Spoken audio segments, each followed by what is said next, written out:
Yun, and start recording mga kalapida. Welcome sa isa na namang reaction video. Ngayon, tututukan natin itong reaction video ni Attorney Libayan tungkol sa, ang tawag dito, 2023 update sa Farmally. 'Di ba? Ito na, delikado na yung buhay natin dito. Ito yung mga, ito na yung mga delikadong reaction na buwis buhay buwis buhay content. Okay, itong sa Farmally. Okay, pwedeng marinig tayo dito ng mga untouchables na tinatawag. Okay. Play natin muna, pakinggan muna natin, tas react tayo ha. Pero kung bago lang kayo dito sa channel po, paki-subscribe Percy Lapid the Vlogs. Tas kung syempre hit nyo yung notification bell. Mag-like po kayo sa content ko para naman umangat sa algorithm. Okay, kahit naka 1,000 plus subs na tayo, hindi po tayo magmo-monetize muna. Okay, may strike ako. Hindi, joke. Joke naman, joke. Okay, so natin to? Pakinggan muna natin to. Ito yung buwis buhay content, Farmally. Alright, yan. Magandang araw mga kabatas natin at welcome sa isa namang live stream. Mga kabatas natin, Yes. Ano yung lagi nating sinasabi noon? Hanggang ngayon, those who do not learn from the ayun nga pala, belated happy birthday kay Attorney Libayan. Binati naman natin siya sa message sa cellphone. Happy birthday uli. Ayan. Lessons of history are doomed to repeat it. Sayang oras, sayang pera. Pakinggan ulit. Are doomed to repeat. Those who do not learn from the lessons of history are doomed to repeat it. Yes, tama. Sayang oras, sayang pera. Tama uli. Ito mga kabatas natin yung isa sa pinakasikat na issue noong pandemic. Ito yung issue ng Farmally. Ito yung tungkol sa PPEs saka sa mga masks. Yes. No?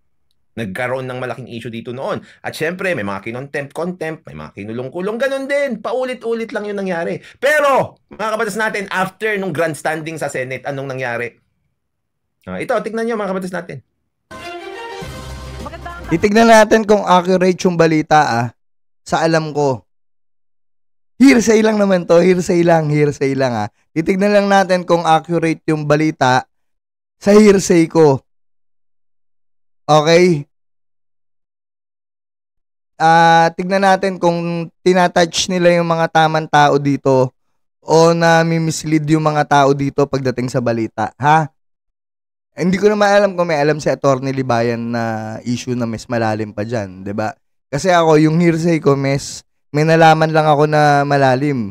At nagulat lang ako, inopen yung Farmally. Tapos nagulat din ako, nag-content ng Farmally si Attorney. Sabi ko parang timing na na buwis-buhay na yung gagawin kong content. Okay, so tignan natin kung magmamatch dito sa balita. Kasi kung hindi, dito na magtutuwid tayo. Okay, tuloy natin. Magtutuwid tayo according sa hearsay ko. Nasa inyo na po yung kung maniniwala kayo o hindi, bahala kayo sa buhay nyo. Okay, tuloy. Mga kasangbahay, ngayon po ay araw ng Biyernes, August 25, 2023. At una sa mga balita, ngayon tanghali, inirekomenda na ng Office of the Ombudsman ang pagsasampa ng graft charges laban sa 3 dating opisyal ng Procurement Service and Department of Budget and Management. Tatlo. Mga kabatas natin, Office of the Ombudsman ang nagtrabaho. Mm-hmm. May nagawa ba ang Senado? Wala. Yes. Nagsayang lang sila ng oras, nagsayang lang ng pera. Sila ba yung nagrekomenda na ma-filean ng kaso tong mga ito? Hindi rin. Yeah, hindi. Pero pagkatapos ng kanilang di umano hearings and aid of legislation, meron silang mga recommendations. Na wala. Sila pa rin ba o may weight ba yung recommendation nila na yun? Wala. Yung mga nangyari sa Senado, kung saan inalipusta nila, minura nila, minaliit nila yung mga tao na doon, nandoon. Pinag-testify nila kung ano daw yung tunay na nangyari. Magagamit ba sa korte yun? Hindi. Wala. Sayang oras. Sayang pera. O ganito yung nangyari. Office of the Ombudsman pa rin. Isang ito ng pagkakasangkot sa kontrobersyal na pagbili ng COVID-19 test kits sa Farmally Pharmaceutical Corporation. Kabilang sa sabi ni Rico, sounds familiar. Sina former PSDBM Executive Director Lloyd Christopher Lau. Wait. Ayan, Lloyd Christopher. Lakihan natin to mga kalapid Gusto ko makita nyo to. Kung sino yung mga nasampahan. Dito na tayo magpapakamatay.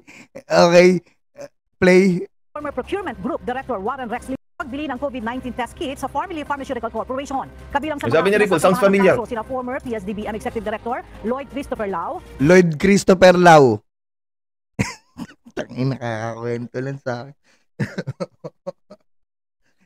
Saglit lang po Lloyd Christopher Lau. Former Procurement Group Director Warren Rex Leong at former Procurement Management Officer Paul Jasper de Guzman. Tatlo. Pero meron silang hindi magalaw na hindi nila masampahan ng kaso. Yun po yung tumanggap ng napakalaking project dyan sa Farmally na yan. Imagine ninyo Imagine ninyo medical equipment. Medical equipment ang tawag dito, ang bibilihin. Pero ang ang mamatay ng dahil sa'yo. May mga untouchable po sa likod niyan. Yun nga, 'di ba? Tama naman si attorney, wala nangyari sa Senado. Pero tignan natin dito sa Ombudsman kung may mangyayari.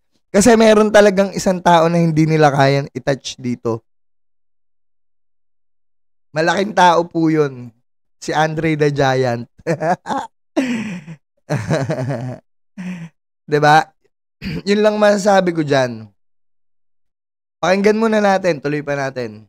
Gayun din ang magkapatid na Twinkle at Mohit Dargani, Lincoln Ong, Justin. Yan. Pag titingnan yung mga kabatas natin, useless lang yung nangyari doon sa Senado. Kung diniretso sana nila sa ganito ito, di tapos na sana. Noon pa sana na-i-file yung kaso. Kaysa pinagsasawsawan pa nila doon sa Senado tapos wala ring nangyari. Yes. Grado at Wang Chuyen.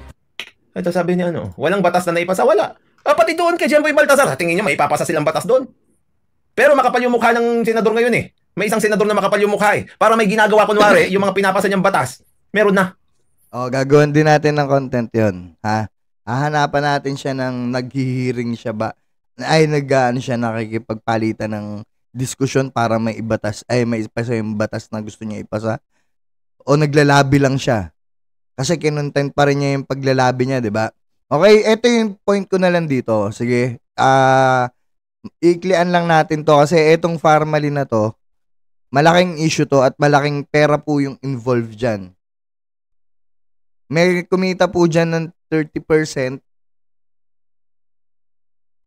na hindi nila naisama dyan.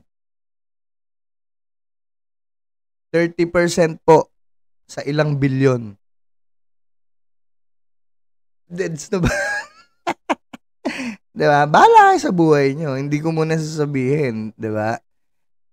Hulaan nyo. Malaking tao. Okay? Meron pong malaking tao din sa likod niya na hindi nila kayang magalaw. Putangin na sila nga, hindi kaya nilang galawin. Ako pa kaya.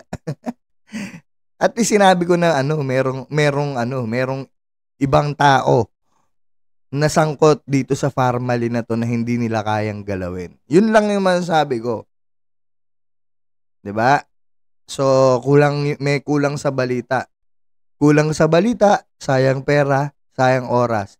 Sayang Senado session, walang nangyari. Yun naman yung point ni Atty. Libayan dito Kasi hindi ko naman sinasabi na mag-dig deep siya dito sa Farmally incident na to.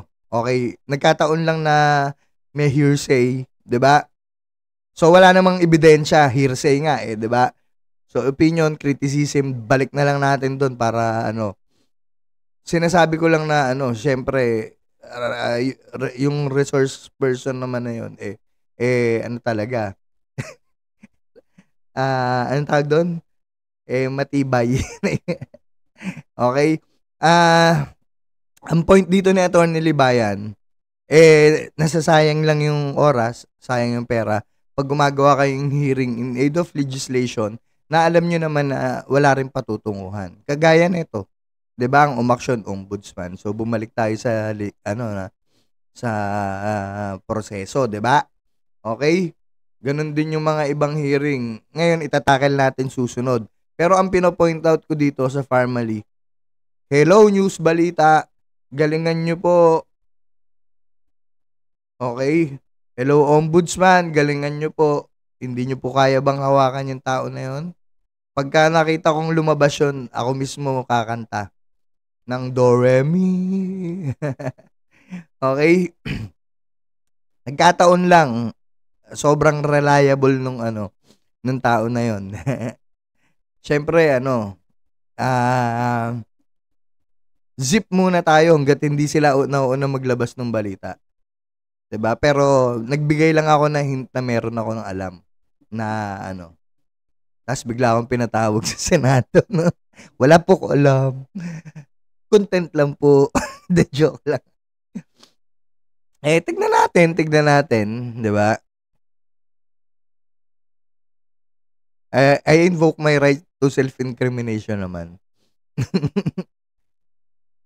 Ayan eto, sabi ko sa'yo, delikado tong issue na to kasi sobrang laking tao na babanggain dyan. At saka, mas malaki pa to kay Raffy Tulfo, malamang. Okay? So, comment down kayo. Kung gusto nyo manghula po kayo. Comment kayo sa comment section sa tingin nyo kung sino pa yung kulang dito sa Farmally na to. Ha? Comment po kayo ha. Tignan natin kung matatapang din kayo, mag-comment kayo. Manghula kayo kung sino yung hindi nasama dito sa Farmally issue na to. Okay? Yun muna mga kalapida and stop recording!